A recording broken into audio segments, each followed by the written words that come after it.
Hi hello friends, welcome back to our YouTube channel BS dreams. നമ്മളിന്ന് ചെയ്യാൻ പോകുന്ന video ഈ കാണുന്ന ഗോൾഡൻ മിൽക്കി ബാമ്പു എന്ന് പറയുന്ന ഈ ഒരു പ്ലാന്റിൻ്റെ കെയറിങ്ങും ഈ ഒരു പ്ലാന്റിന് കൊടുക്കേണ്ട വളപ്രയോഗങ്ങൾ, ഇതിൻ്റെ നടീൽ രീതി, പ്രൊപ്പഗേഷൻ മെത്തേഡ്, അപ്പോൾ അങ്ങനെ കുറച്ച് ഡീറ്റെയിൽഡ് ആയിട്ടുള്ള കാര്യങ്ങൾ നമുക്ക് നോക്കാം. അപ്പോൾ ആദ്യമേ പറയട്ടെ, ഇത് അടിപൊളി ഇൻഡോർ പ്ലാന്റ് ആണ്. അപ്പോൾ നമുക്ക് ഇൻഡോർ ആയിട്ടും അതുപോലെ തന്നെ ഔട്ട്ഡോറും സെറ്റ് ചെയ്യാൻ പറ്റുന്ന ഒരു പ്ലാന്റ് ആണ്. അത് നല്ല ഭംഗിയുള്ള ഒരു ബാമ്പു കാറ്റഗറി വരുന്ന പ്ലാന്റ് ആണിത്.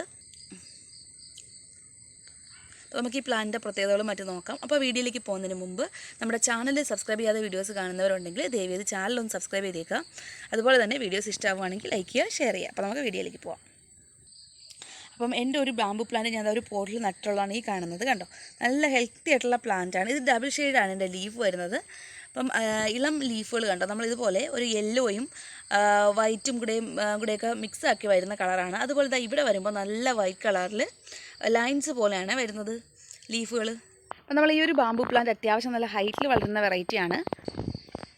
അപ്പോൾ നമ്മുടെ സാധാരണ നോർമൽ മുളച്ചെടികളിൽ ഇതുപോലെ കണ്ടോ, ഇതുപോലെ ഹൈറ്റിന് ഇങ്ങനെ സ്റ്റെമ്മ് വരാറുണ്ട്. അപ്പോൾ നമ്മുടെ ഈ ഒരു മുള്ളിന് ഇതുപോലെ ഇങ്ങനെ ഹൈറ്റിനൊരു സ്റ്റെമ്മ് വന്നിട്ടുണ്ട് കണ്ടോ. ഇനി ഇത് കുറച്ചുകൂടെ ഹൈറ്റിൽ വരുമ്പോഴത്തേക്ക് അത് ലീഫായിട്ട് മാറും. അതുപോലെ ഇതിൻ്റെ വശങ്ങളിൽ നിന്നെല്ലാം ചെറിയ ചെറിയ ബ്രാഞ്ചുകൾ വരികയും ചെയ്യും. നമ്മൾ ഈ കാണുന്ന ഈ ഒരു സ്റ്റെം അതുപോലെ ഉയർന്ന് വന്നതാണ്. എന്നിട്ടാണ് അതിൻ്റെ വശങ്ങളിൽ കണ്ടോ, ഇതുപോലെ കുഞ്ഞു കുഞ്ഞു ബ്രാഞ്ചസ് ഒക്കെ വന്നിട്ടാണ് നമ്മുടെ പ്ലാന്റ് ഇപ്പം നിൽക്കുന്നത്. അപ്പോൾ നമ്മുടെ ഈ ഒരു ഗോൾഡൻ മിൽക്കി ബാമ്പുവിൻ്റെ മെയിനായിട്ടുള്ള പ്രൊപ്പഗേഷൻ മെത്തേഡ് സ്റ്റെമ്മ് കട്ട് ചെയ്ത് വെച്ചിട്ടാണ്. അപ്പോൾ ഇതുപോലെ വരുന്ന സ്റ്റെമ്മുകൾ നമ്മൾ നീളം കുറച്ച് കട്ട് ചെയ്തെടുക്കുകയാണെങ്കിൽ ഈസി ആയിട്ട് തന്നെ നമുക്ക് ഈ ഒരു പ്ലാന്റ് പ്രൊപ്പഗേറ്റ് ചെയ്തെടുക്കാനായിട്ട് പറ്റും. പെട്ടെന്ന് വേര് പിടിച്ച് കിട്ടുന്ന ഒരു ചെടി കൂടിയാണിത്. അപ്പോൾ എല്ലാ വെറൈറ്റി ബാമ്പും നമുക്ക് സ്റ്റെമ്മ് നട്ട് പൊടിപ്പിക്കാനായിട്ട് പറ്റില്ല. അപ്പോൾ ഈ ഒരു പ്ലാന്റിനെ സംബന്ധിച്ചിടത്തോളം ഒരുപാട് ഓവറായിട്ടുള്ള സൺലൈറ്റിൻ്റെ ആവശ്യമില്ല. അപ്പം കുറച്ച് ഷെയ്ഡഡ് ആയിട്ടുള്ളൊരു ഏരിയയിൽ വെക്കുകയാണെങ്കിൽ നല്ല ഹെൽത്തി ആയിട്ട് തന്നെ വളർന്നു വരുന്ന പ്ലാന്റാണ്. അപ്പോൾ നമ്മൾ ഇൻഡോർ സെറ്റ് ചെയ്യുമ്പോഴും ശ്രദ്ധിക്കേണ്ട ഒരു കാര്യം എന്ന് പറയുന്നത്, ഇപ്പോൾ ഇൻഡോർ സെറ്റ് ചെയ്യുകയാണെങ്കിലും ചെറിയ രീതിക്കുള്ളൊരു സൺലൈറ്റ് നമ്മുടെ പ്ലാന്റിന് കിട്ടിയാൽ മാത്രമേ അതിന് ഭക്ഷണം പാകം ചെയ്യാനും പ്ലാന്റ് നല്ല ഹെൽത്തി ആയിട്ട് വരുള്ളൂ. അപ്പോൾ ഇടയ്ക്കൊക്കെ നമ്മൾ കുറച്ചൊന്ന് പുറത്തൊക്കെ എടുത്ത് വെച്ച് ലീഫൊക്കെ നന്നായിട്ടൊന്ന് വാഷ് ചെയ്ത് കൊടുക്കുകയാണെങ്കിൽ നമ്മുടെ പ്ലാന്റ് നല്ല ഫ്രഷ് ആയിട്ട് തന്നെ വളർന്നു വരുന്നതായിരിക്കും. അതുപോലെ കുറച്ച് വിൻഡോ സൈഡിലൊക്കെ വേണം നമ്മൾ ഇൻഡോറായിട്ട് ഈ ഒരു മുള സെറ്റ് ചെയ്യാനും. അപ്പോൾ ഈ ഹൈറ്റിന് വരുന്ന സ്റ്റെമ്മുകൾ നമ്മൾ കട്ട് ചെയ്ത് കുറച്ചുകൂടെയൊക്കെ ആയതിനു ശേഷം ശിഖരങ്ങളും ലീഫൊക്കെ ആയതിനു ശേഷം കട്ട് ചെയ്ത് മാറ്റി കൊടുക്കുകയാണെങ്കിൽ നമ്മുടെ പ്ലാന്റ് ഇതുപോലെ നമ്മുടെ ചട്ടിയിൽ നല്ല തിക്കായിട്ട് നല്ല ബുഷിയായിട്ട് നിൽക്കുക. അത് കൂടുതൽ ഭംഗിയാണ് കാണാനായിട്ട്. അതുമാത്രമല്ല, പൊതുവേ നമ്മുടെ ഈ ഒരു പ്ലാന്റ്സ് എല്ലാം ഇൻഡോർ സെറ്റ് ചെയ്യുമ്പോഴുള്ള ഗുണമെന്ന് പറയുന്നത് ഒരുപാട് ഓക്സിജൻ റിലീസ് ചെയ്യുന്ന പ്ലാന്റ്സാണ് ഈ ബാമ്പു കാറ്റഗറി വരുന്ന പ്ലാന്റ്സൊക്കെ. അതുകൊണ്ട് ഇൻഡോർ വെക്കുന്നതാണ് കൂടുതൽ ബെറ്റർ എന്ന് പറയുന്നത്.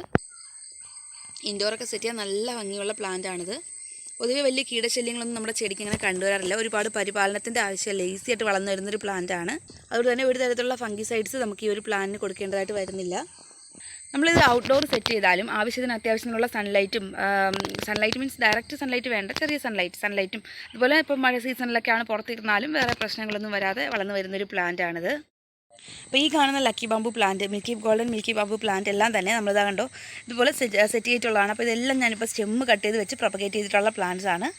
ഇവിടെ കുറച്ച് വൈറ്റ് കളർ കൂടി വന്നിട്ടുണ്ട് നമ്മുടെ പ്ലാന്റിൻ്റെ ലീഫിൽ. അപ്പോൾ ഇത് നല്ല യെല്ലോ ഷെയ്ഡാണ് വരുന്നത്. ഞാൻ നേരത്തെ പറഞ്ഞത് ഇതുപോലെയാണ് കേട്ടോ, ഇതുപോലെ സ്റ്റെമ്മ് വന്നിട്ടാണ് അവസാനം മുകൾ ഭാഗത്തായിട്ട് ലീഫ് വരുന്നത്. അപ്പോൾ 1-2 സ്റ്റെം നമ്മൾ നട്ടാൽ തന്നെയും കണ്ടോ ഇതുപോലെ പുതിയ സ്റ്റെമ്മുകൾ ഇങ്ങനെ ഹൈറ്റിന് വന്നുകൊണ്ടിരിക്കും. പിന്നെ ചില സമയങ്ങളിൽ ഇതുപോലെ ഒച്ചിൻ്റെ ശല്യം വരാറുണ്ട്. അപ്പോൾ അത് നമ്മളൊന്ന് ശ്രദ്ധിച്ചില്ല എന്നുണ്ടെങ്കിൽ അതിൻ്റെ ലീഫ് കഴിക്കുന്നതായിട്ട് കാണും. കണ്ടോ, അതുപോലെ കഴിച്ച് കളയും ലീഫ്. അങ്ങനെയാണെങ്കിൽ നമ്മൾ പ്ലാന്റിൻ്റെ ആ ഒരു ഭംഗി നമുക്ക് നിലനിർത്തിക്കൊണ്ട് പോകാനായിട്ട് പറ്റില്ല. അപ്പോൾ അതൊന്ന് ശ്രദ്ധിക്കണം. അപ്പോൾ ഈ ഒരു പ്ലാന്റ് കേട്ടോ ഞാനിപ്പോൾ ഈ ഇടയ്ക്ക് നട്ടതാണ്. ഒരു 2-3 സ്റ്റെമ്മ് നമ്മൾ ഒരു ചെറിയ പോട്ടിലായിട്ട് കട്ട് ചെയ്ത് നട്ടതാണ്. അപ്പോൾ ഇതിന് നമുക്ക് വളങ്ങളെല്ലാം ചെയ്ത് വലിയൊരു പോട്ടിലേക്ക് മാറ്റി കൊടുക്കണം. അപ്പോൾ ഇതിന് മെയിനായിട്ട് കൊടുക്കേണ്ട പോട്ടിംഗ് മിക്സും വളങ്ങളും എന്തൊക്കെയാണ് നമുക്ക് നോക്കാം. അപ്പോൾ നമ്മൾ നടുമ്പോൾ കുഞ്ഞു പോട്ടിലാണ് നടുന്നതെന്നുണ്ടെങ്കിൽ, അതായത് വേര് പിടിപ്പിക്കാൻ വേണ്ടി നടുന്ന സമയത്ത് കൂടുതൽ മണൽ പോട്ടിംഗ് മിക്സിൽ ആഡ് ചെയ്ത് കൊടുക്കുക. അത് ഈ ഒരു പ്ലാന്റ് മാത്രമല്ല, ഏതൊരു പ്ലാന്റ് നമ്മൾ നടുമ്പോഴും ആ ഒരു കാര്യം നമ്മൾ ശ്രദ്ധിക്കുക. അപ്പോൾ നമുക്ക് ഈ ഒരു പ്ലാന്റിൻ്റെ നടീൽ രീതി ഒന്ന് നോക്കാം. അതിന് വേണ്ടിയിട്ട് ഇന്നൊരു 2-3 സ്റ്റെം നമുക്കൊന്ന് കട്ട് ചെയ്തെടുക്കാം. അപ്പോൾ പ്ലാന്റ് കട്ട് ചെയ്യുമ്പോൾ നമ്മൾ ലെങ്ത്ത് കുറച്ച് കട്ട് ചെയ്യാനായിട്ട് നോക്കുക. ഈ ഒരു ലെങ്ത്തിൽ നമ്മൾ കട്ട് ചെയ്താൽ മതിയാവും കണ്ടോ. അപ്പോൾ നടാൻ വേണ്ടി നമ്മളിവിടെ 3 സ്റ്റെമ്മാണ് കട്ട് ചെയ്തിട്ടുള്ളത്. അപ്പോൾ ഇതുപോലുള്ള ചെറിയൊരു കറുത്ത കവറിൽ നമ്മൾ ഈ ഒരു പ്ലാന്റ് നടാനായിട്ട് പോകുന്നത്.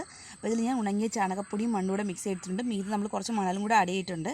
അപ്പോൾ ഇതിലേക്ക് നമുക്ക് ഈ ഒരു പ്ലാന്റ് നട്ടു കൊടുക്കാം.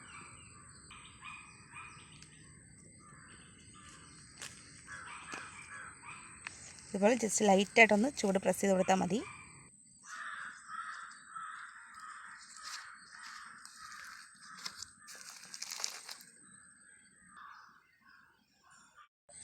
നമ്മൾ ഈ പ്ലാന്റ് നമുക്കൊന്ന് നനച്ച് കൊടുക്കാം. നനച്ചിട്ട് അധികം വെയിലില്ലാത്തൊരു ഭാഗത്തേക്ക് മാറ്റി വെച്ച് കൊടുക്കാം.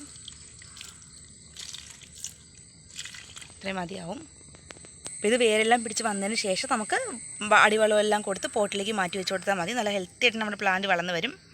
അപ്പോൾ ഈ മിൽക്കി ബാമ്പൂൻ്റെ തന്നെ കാറ്റഗറി വരുന്ന അടുത്തൊരു പ്ലാന്റാണ് നമ്മളിത് അടുത്തായിട്ട് വെച്ചിട്ടുള്ള ഈ ഒരു പ്ലാന്റ് കണ്ടോ.